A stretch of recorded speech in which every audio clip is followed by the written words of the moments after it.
পুরুষ হয়ে জন্ম নেওয়াটাই আমার আজন্মের পাপ ছিল। তবে এই দেশে আমার মতো পাপীর সংখ্যা হাজারে হাজারে, লাখে লাখে। এরা সবাই মানব সন্তান হয়ে জন্মাইছে ঠিকই, কেউ পুরুষ হয়ে উঠতে পারে নাই। আর পুরুষ হয়ে না ওঠার যন্ত্রণা যে কত কঠিন, কত ভয়াবহ, প্রতিনিয়ত হারে হারে টের পাই। কারণ পুরুষের সাফল্যের ভাগ সবাই নিল, ব্যর্থতার ভাগ তো কেউ নিতে চায় না। কারণ সবাই মনে করে পুরুষ জন্মগ্রহণ করছে পরিবারের অন্যান্য সদস্যদের চাহিদা মেটানোর জন্য। অনেকে ভুলেই যায় পুরুষ নামক মানুষটার মধ্যেও একটা মন আছে, একটা হৃদয় আছে, হৃৎপিণ্ড নামক একটা বস্তু আছে। প্রিয়জনের কথার আঘাতে সেই হৃৎপিণ্ডটা না কাইপা ওঠে। ভুলা যাইবই না কেন কম?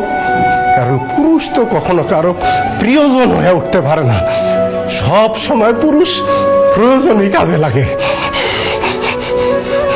জানো সোনিয়া, পুরুষ মানুষ সবসময় চোখ দিয়ে কান্না করে না, মুখ দিয়েও আর্তনাদ করে না। পুরুষের মন কান্দে, হৃদয় আর্তনাদ করে।